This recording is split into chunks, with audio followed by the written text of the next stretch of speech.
इस कार्यक्रम के पुण्यार्जक हैं भामाशाह गुरु भक्त श्री प्रदीप जैन, सरला जैन, संदीप निधि जैन, धार्मिक जैन, निर्जरा जैन, राजीव जैन, स्वाति जैन, सहज जैन, कुणाल जैन, स्नेहा जैन, शब्दिका जैन, पारुल जैन, दिव्यांशु जैन, दीवा जैन, तिजारा वाले कानपुर। अंतिम तीर्थ है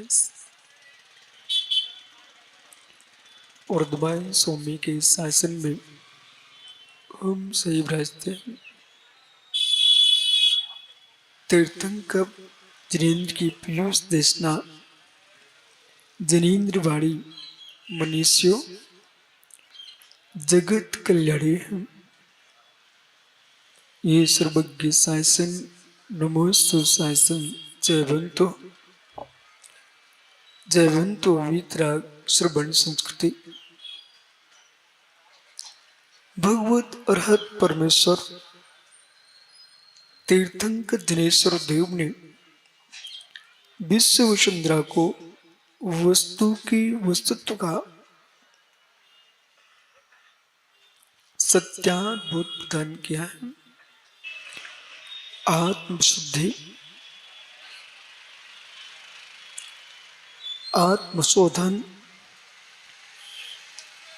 आत्मा के अंदर विराजे परमात्मा को जानने की विधि वह भगवत अरहत देव ने जगत को सहज दृष्टि से बताया और जगत के प्राणियों से कहा, ज्ञानियों, जब तक चित्त शांत नहीं होगा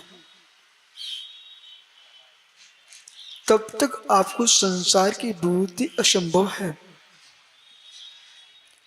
चित्त शांत नहीं होगा, आप संसार में कितनी बड़ी विभूति के साथ बैठे रहना अपने वैभव का आनंद नहीं ले सकते हो। जिनको धन का आनंद लेना है उन्हें भी अपना चित्त शांत करना पड़ेगा। जिनको कुटुंब का आनंद लेना है उन्हें भी चित्त शांत करना पड़ेगा। जिनको मित्रों के बीच का आनंद लेना है उन्हें चित्त शांत करना पड़ेगा। मित्र पंच परमेष्टि का आनंद लेना है उन्हें चित्त शांत करना पड़ेगा और निज की भगवान आत्मा का आनंद लेना है उन्हें चित्त शांत करना पड़ेगा।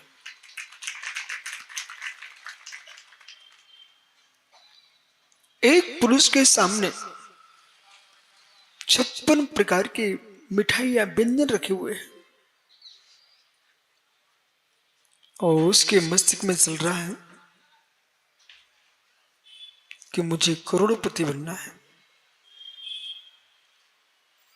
उसको मिठाई का आनंद नहीं आएगा। जिसके पास 1 करोड़ रखे हुए हैं उसको मालूम चला, हे मित्र, तुम्हारे इष्ट का वियोग हो गया है। अब बोलिए 1 करोड़ का आनंद कितना होगा। जिसका भरपूर परिवार के साथ मुस्कुरा रहा था उससे मालूम चला कि तुम्हारे पृष्ठान में आग लग गई है। वो मुस्कुराहट क्या करेगी, क्षण मात्र में विलीन हो जाएगी। इसलिए ज्ञानियों, संसार के जितने सुख हैं इन सब सुखों की अनुभूति साता के उदय में आती, असाता में नहीं आती। जितने सुख हैं इनका आनंद कब आता है, साता में आता है। पता ही नहीं चलता मुकेश ढाना कि अपने पास शरीर है कि नहीं।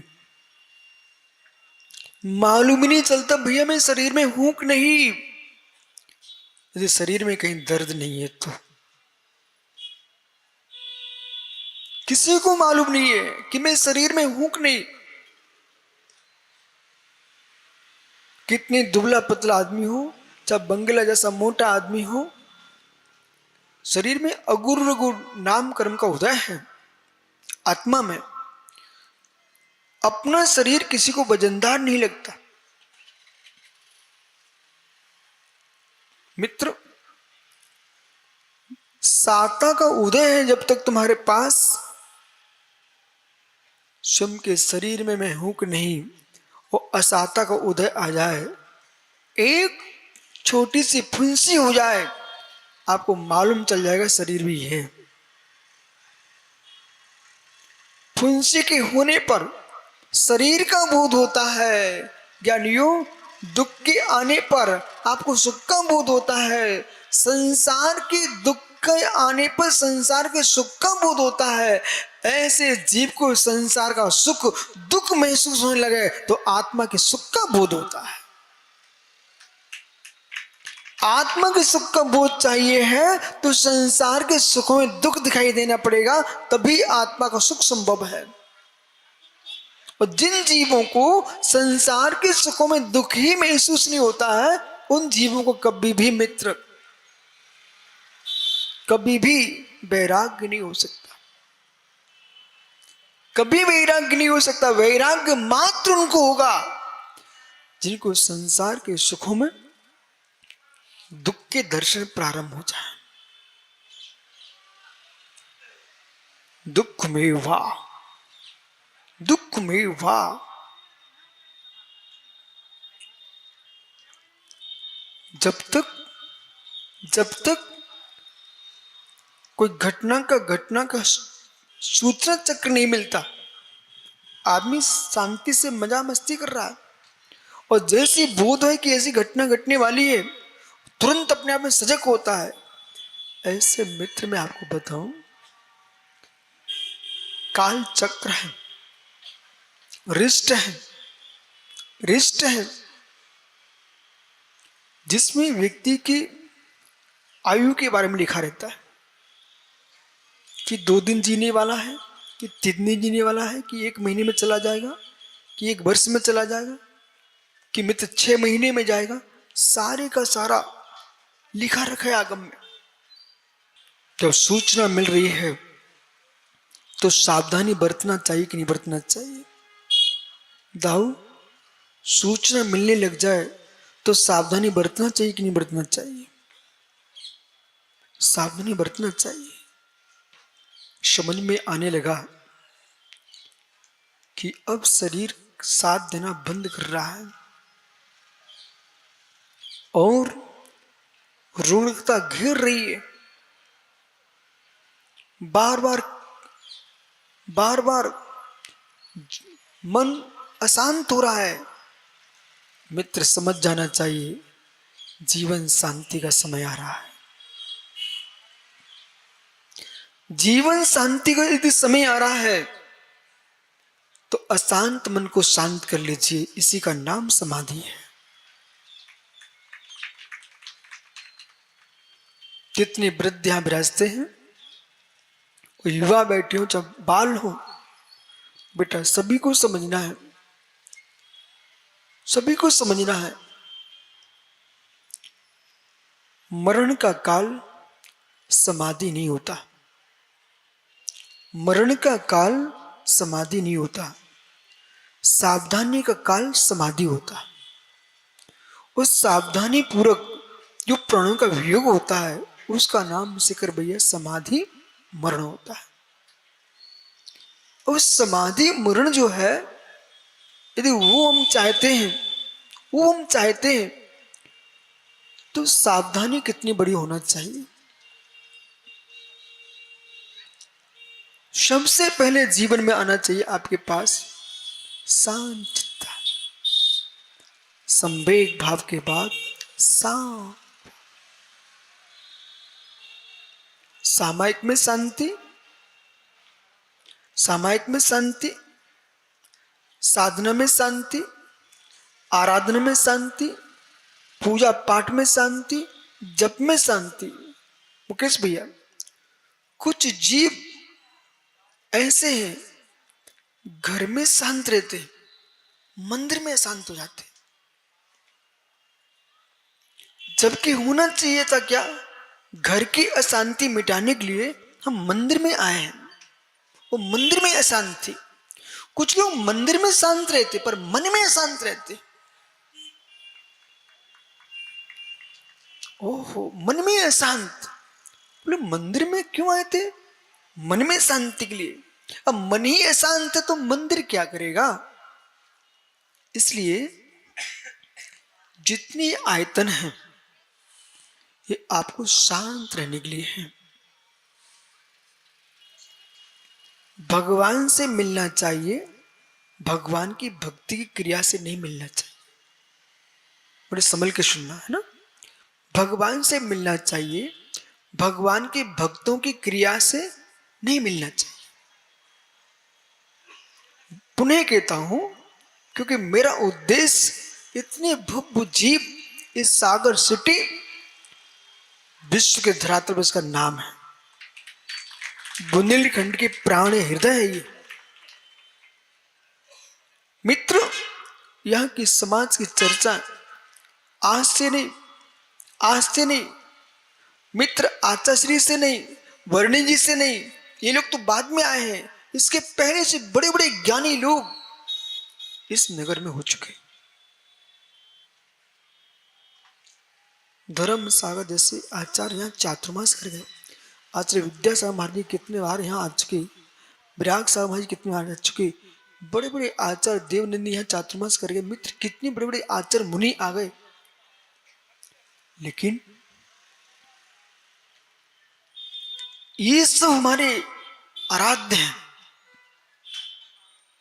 ये सब हमारे भगवान महावीर स्वामी निकल गए, पारसनाथ स्वामी निकल गए, नैनागिरी गए आए होंगे तो यहां नहीं आए सागर में। मित्र, पारसनाथ स्वामी आ गए, और जब पारसनाथ स्वामी आए होंगे, वर्धमान महावीर स्वामी आए होंगे, तो उनके साथ कितनी मुनिराज और होंगे। ओहो, एक आचार्य मुनि नगर में पधारे तो देश के श्रावक आने लगते हैं, और जिनके तीर्थंकर नगर में आए उनके यहां देव आने लगते हैं। हो देव आते। एक पंचरण तुम पूरा करके आए हो और दूसरे देव तैयार हो गए। देवों का काम ही क्या है? यही तो काम है। सम्यक दृष्टि देवों कोई काम नहीं होता, भगवान की भक्ति करते रहते हैं। और मिथ्या दृष्टि कोई काम नहीं होता, वे संसार के भोगों में लिप्त रहते हैं। सब भी आए, ये सब हमारे आराध्य हैं, आराध्य हैं। एक एक शब्द संभल के सुनना है, क्योंकि यहां पर आपको आज समझ लेना है, वो आज के लिए नहीं समझना है। जब तक अंतिम संसार की श्वास लो, आत्मा की श्वास नहीं, आत्मा की कोई श्वास नहीं निकलती, आत्मा की कोई श्वास नहीं निकलती, श्वास प्राणों की निकलती है। ज्ञानियों, हमें ये शरीर में जब तक प्राण है, राजन भैया बेगमगंज, संसार की श्वास निकालना है। पुरुषार्थ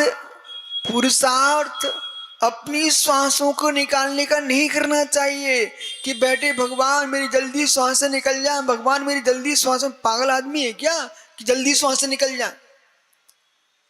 मुर्दा होने की क्या आवश्यकता आपको? जल्दी श्वास से नहीं निकलना। जितना जब तक मैं जीता रहूंगा मल्हारा जी, तब तो इतनी साधना करूंगा कि मैं संसार की श्वास निकाल लूंगा और मैं सिद्ध भगवान बन जाऊंगा। हम संसार की श्वास निकालने के लिए आए, अपनी श्वास निकालने के लिए नहीं आए। वे तो अपने आप निकल रही है, वो आ रही है, जा रही है। 17 प्रकार के मरणों में एक आविसी मरण होता है, पृथ्वी मरण हो रहा है। इसलिए मृत्यु के लिए मैं नहीं जी रहा हूं, जीने के लिए नहीं जी रहा हूं, मरने के लिए नहीं जी रहा हूं, बूढ़े होने के लिए नहीं जी रहा हूं। जीवन तो ये कर्मोजन्य व्यवस्था है, जीवन मेरा स्वभाव ही नहीं है। जीवन हमारा स्वभाव नहीं है, मरण हमारा स्वभाव नहीं है। न मैं देहो न मैं बाणी, न मैं देहो न मैं बाणी, न मैं देह नहीं हूं, बाणी नहीं हूं, न मैं मनो, मैं मन भी नहीं हूं। क्यों? शरीर बांग मनहा प्राणापान पुतगला नाम। शरीर, वचन, मन, श्वास, ये सब क्या है? पौद्गलिक है। इन पर तुम पुरुषार्थ करोगे भी ना तब भी जाएंगे, और ना भी करो तब भी जाएंगे। यहाँ पर डॉक्टर हीरालाल जी बैठे ना, ये नाड़ी जरूर देखते हैं पर सच्चा वैद्य है ना मालूम। बोले भैया आपको वायरल फीवर आया है, ऐसा बोलते इनकी भाषा है। बोले आप थोड़ी दवाई ले लो, 3 दिन में ठीक हो जाएंगे। अब तुम दवाई ना भी लो तब भी 3 दिन में ठीक हो जाओगे। विश्वास मानिए 3 दिन में ठीक होना ही है। ओहो, वायरल का कार्यक्रम क्या डॉक्टर साहब? चाहे दवाई लो चाहे दवाई ना लो, दवाई इसलिए लो तुम कमजोर आदमी हो, सहन नहीं कर पा रहे हो, ले लो दवाई। परंतु सत्य क्या है? शरीर अपने आप में ढल जाएगा और 3 दिन में बुखार को भगना पड़ जाएगा। सत्य है कि नहीं? ओहो, विषय समझिए, ध्यान दीजिए। अभी यशोधर जी प्रश्न का समय नहीं है, सुनने का समय है। तो मतलब बुखार आया है, वायरल हुआ है, उसको 3 दिन में जाना ही पड़ेगा। तुम कितनी कोशिश कर लो, रोकने की भी कोशिश कर तो नहीं रुकने वाला वो, ये भी सत्य है। ऐसे ही मित्र जन्म एक वायरल है, वायरस वो तुमको मिल गया है, वो अपने निश्चित समय पर जाएगा। तुम कितनी कोशिश कर लो वो रोकने वाला नहीं है। आयु श्वास, ये मन वचन का है, ये पौद्गल के हैं, ये नियत समय तक प्राप्त इस आत्मा को। आत्मा इनमें उत्पन्न हुआ है। आत्मा बंगला संभल के सुनना, आपको बाद में हमारे जान बिहार का प्रश्न नहीं करना। तुम्हें विद्वानों को फोन लगा, अभी लगा लो, विश्व सार क्या बोल रहे हैं। आत्मा उत्पन्न होता है। समकित सागर जी, आत्मा उत्पन्न होता है, आत्मा उत्पन्न होता है। जिनको श्री धवला जी छठखंडागम कुंद कुंद देव के प्रावत शास्त्रों का ज्ञान होगा, वे हमारी बात को ऐसे सिर पर रख लेंगे। और जिनको नहीं ज्ञान में बेचारे सब बोल क्या रहे हैं। अभी तक तो आप ये कहते थे आत्मा का उत्पाद नहीं होता, व्यय नहीं होता, नाश नहीं होता है, वो अजन्मा है, अहेतुक है। आज आप कह रहे उत्पन्न होता, उत्पाद होता है। हाँ समझिए। इस कार्यक्रम के पुण्यार्जक थे भामाशाह गुरु भक्त श्री प्रदीप जैन, सरला जैन, संदीप निधि जैन, धार्मिक जैन, निर्जरा जैन, राजीव जैन, स्वाति जैन, सहज जैन, कुणाल जैन, स्नेहा जैन, शब्दिका जैन, पारुल जैन, दिव्यांशु जैन, दीवा जैन, तिजारा वाले कानपुर।